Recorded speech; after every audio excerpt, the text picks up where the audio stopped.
Pedro, inteligência emocional, que é um termo que hoje em dia o pessoal fala tanto, é tema de livros. O que é a inteligência emocional? Essa é uma ótima pergunta, porque, como você bem disse, é muito comum hoje em dia as pessoas usarem o termo inteligência emocional. Só que elas muitas vezes usam esse termo sem saber do que elas estão falando.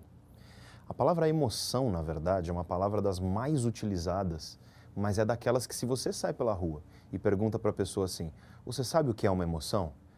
Todo mundo vai te falar que sim. Mas aí você fala assim: então defina uma emoção para mim. E quase ninguém vai conseguir fazer uma boa definição. Às vezes algumas pessoas vão dizer assim: emoção é o que eu sinto. E aí eu te pergunto, se eu pegar um martelinho ortopédico e bater no teu joelho, você vai ter um reflexo patelar. Você vai sentir. É uma emoção? Aí o cara fala: não. Então emoção não é o que você sente. Ou pelo menos não somente isso. A primeira coisa para entender inteligência emocional é entender o que é a emoção. O que é uma emoção? Então, imagine que você está na praia. Imagina que você vai adentrar a água. Então você resolve dar um mergulho, praia bacana, um dia de primavera gostoso, quente. Você entra na água, nada até o fundo, e aí você está lá numa experiência positiva. Mas quando você está lá no fundo nadando, você olha para o lado e passa a sombra de um tubarão do seu lado. É muito interessante o que acontece quando o teu cérebro registra a informação tubarão. No momento em que ele registra essa informação, ele ativa um programa de ação. Porque o cérebro ele é um aparelho biocomputacional, então ele está efetuando computações. E ele ativa um programa computacional que vai coordenar uma série de mudanças no seu corpo inteiro. Então, por exemplo, há uma variação na dilatação das pupilas, a boca seca, o estômago ele para de produzir ácido, o intestino para de peristaltar, se o intestino estiver cheio você solta, se a bexiga estiver cheia você solta. Ele vai coordenar o envio de sangue, por exemplo, para grandes músculos, como braço, perna, costas. A região digestória, a região do rosto, ela perde o sangue para esse sangue se distribuir naquilo que é mais essencial naquele momento. O cérebro ordena as glândulas do seu corpo a produzir cortisol, adrenalina, que são hormônios que vão te fazer, por exemplo, ter uma frequência cardíaca muito mais intensa, vão fazer com que você se torne muito mais focado no problema em questão. E olha, muitas outras coisas acontecem.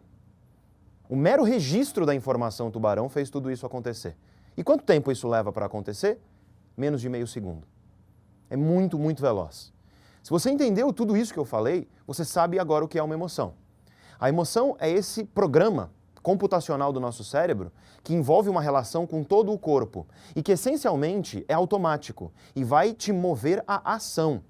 A emoção é um jeito eficiente que a natureza fez para que a gente se comporte de uma maneira eficaz sem perder tempo. É absolutamente automático. Você não olha o tubarão e fala: ó, um tubarão, acho que vou parar de peristaltar. Isso acontece, ponto final. O que é então a inteligência emocional? Muita gente diz que a inteligência emocional é você controlar suas emoções. E não existe isso. Não existe como você controlar a emoção. Pelo menos não diretamente. Você pode controlar certos comportamentos e esses comportamentos eles vão fazer com que haja uma alteração emocional. Então, por exemplo, a meditação é sabidamente um jeito de você controlar a sua respiração. E através, por exemplo, existe meditação de vários tipos, né? Um dos tipos é respiração. Você controla a sua respiração e com isso você vai fazer indiretamente alterações que são emocionais. Mas controlar a emoção mesmo, na raiz, é impossível. Nosso cérebro ele não tem essa capacidade. E é por isso que inteligência emocional não é controlar as emoções. Inteligência emocional, na verdade, é você ser capaz, em primeiro lugar, de entender os seus processos emocionais. É a primeira coisa. Porque as pessoas têm perfis emocionais diferentes. Você tem pessoas, por exemplo, que elas têm um perfil mais introvertido, você tem pessoas que têm um perfil mais extrovertido. Essas tendem a ser características de identidade e personalidade muito difíceis de mudar. Quando você entende, por exemplo, que você tem um certo perfil emocional, você já sabe, por exemplo, qual vai ser o teu estilo de gestão. Você sabe, por exemplo, aquilo que te agrada mais, aquilo que te agrada menos. Suponha uma pessoa que ela é muito agressiva. Então ela naturalmente estoura, ela é explosiva. Ela está numa reunião e ela sente que ela está começando a ficar com raiva. Se essa pessoa ela é emocionalmente inteligente, ela vai ser capaz de identificar aquilo, saber que aquilo vai levá-la em breve a um comportamento prejudicial e, por exemplo, dizer para as pessoas: pessoal, vamos parar por uma hora e daqui a pouco a gente retoma essa conversa. E aí ela vai esfriar a cabeça, e vai retornar para aquela conversa de uma maneira muito mais prudente, de uma maneira muito mais racional. Mas ela só fez isso porque ela teve a capacidade, a inteligência de compreender um processo emocional.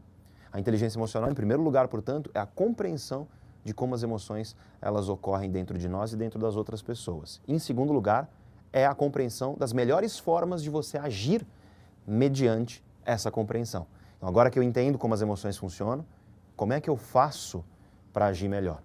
A inteligência emocional, portanto, é isso.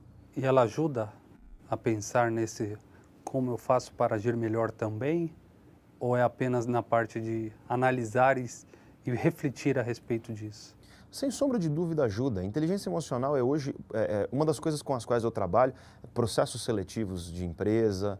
E dentro dos processos seletivos, cada vez mais você tem as empresas e organizações inserindo avaliações de inteligência emocional.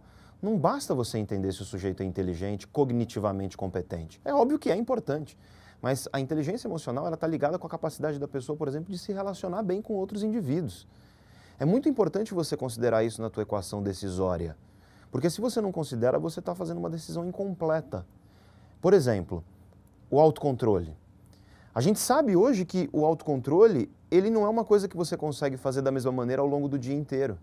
Quanto mais você exerce o seu autocontrole, menos você consegue exercer. É como se o autocontrole ele fosse um recurso que se esgota, ele vai acabando. E aí então você imagina que no começo do dia teu autocontrole é muito grande, chega no final do dia ele é pequeno. Aí você, por exemplo, como gestor, resolve criar uma reunião no final de um dia sobre um tema que é altamente estressante para as pessoas que estão ao redor. E você sabe que naquele time você tem, por exemplo, 2 indivíduos que eles são altamente explosivos e você tem outros 2 que eles são altamente sensíveis. Você vai marcar essa reunião, as pessoas vão estar com o seu autocontrole lá em um grau bem pequenininho. E provavelmente você vai ter uma reunião onde as emoções à flor da pele, os sujeitos que são explosivos vão estourar, os sujeitos que são sensíveis vão se sentir altamente prejudicados, angustiados. E, portanto, se você fizesse uma mera mudança, uma alocação dessa reunião para o começo do dia, onde o nosso autocontrole ele costuma ser maior, você seria um gestor mais eficiente, você teria uma reunião mais eficiente. Essa questão do autocontrole é interessante. É a mesma razão pela qual você consegue fazer a dieta perfeitamente bem no começo do dia, chega no final do dia, você fica ansioso para comer uma besteira. Por quê? Quanto mais você usa teu autocontrole, menos você tem. Chega ao final do dia, normalmente, quando você não consegue exercer esse autocontrole com tanta eficiência. Isso faz parte de uma inteligência emocional. Isso faz parte de uma inteligência que te permite tomar decisões práticas mais eficazes, como no exemplo da reunião que eu dei.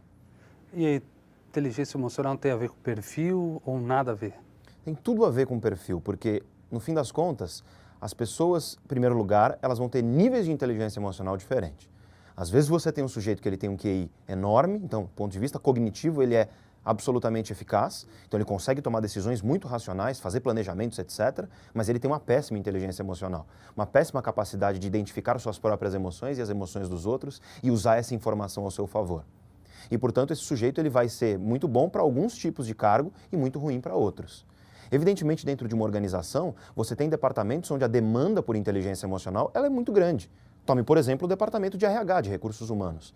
É um dos departamentos dentro de uma organização onde você deve ter um dos maiores níveis de inteligência emocional, porque é o departamento que vai literalmente lidar com o ser humano, com gente. E, portanto, você precisa de colaboradores que saibam lidar bem com seres humanos e, portanto, que tenham essa capacidade e essa inteligência.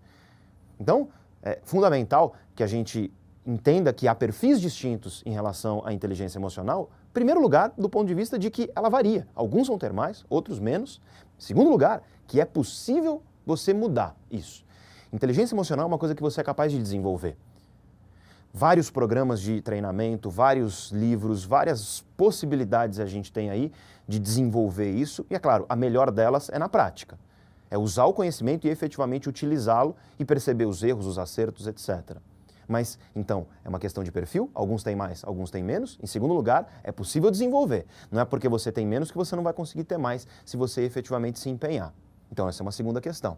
E uma terceira questão, derivada disso tudo, é que os perfis, na verdade, eles muitas vezes são complementares nesse respeito. Então, por exemplo, você tem perfis afetivos, perfis emocionais que são mais agressivos. O sujeito que ele é agressivo, ele é necessariamente ruim? Não, depende. A agressividade, por exemplo, ela pode ser uma coisa usada ao seu favor se você trabalha num departamento de vendas. Agora, existem outros perfis que eles são os perfis mais integradores, mais colaboradores, de dar as mãos junto a um objetivo. Esse perfil é uma coisa ruim? Pode ser. Se você está num ambiente competitivo onde um pouco mais de agressividade é necessário, é importante que você abandone um pouco esse comportamento colaborativo e adote um pouquinho, adicione ali no seu portfólio um comportamento um pouco mais agressivo. Mas se você está num projeto, por exemplo, onde a integração humana é necessária, se você for agressivo nesse momento, você pode ter um resultado muito pior. Você pode ter um resultado que é o contrário do que você esperava. Então essa questão de perfil ela vai variar também na maneira como você adequa o indivíduo àquilo que ele está fazendo, ao projeto e ao cargo.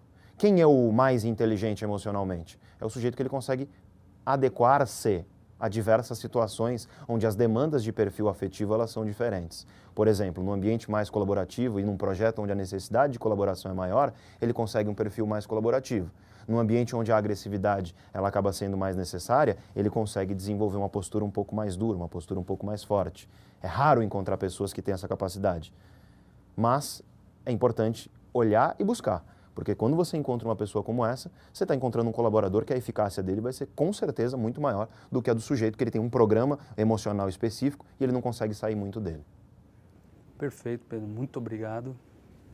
Conversei agora com Pedro Calabres, professor da ESPM e sócio da Neurovox, especialista em psicologia e neurociência.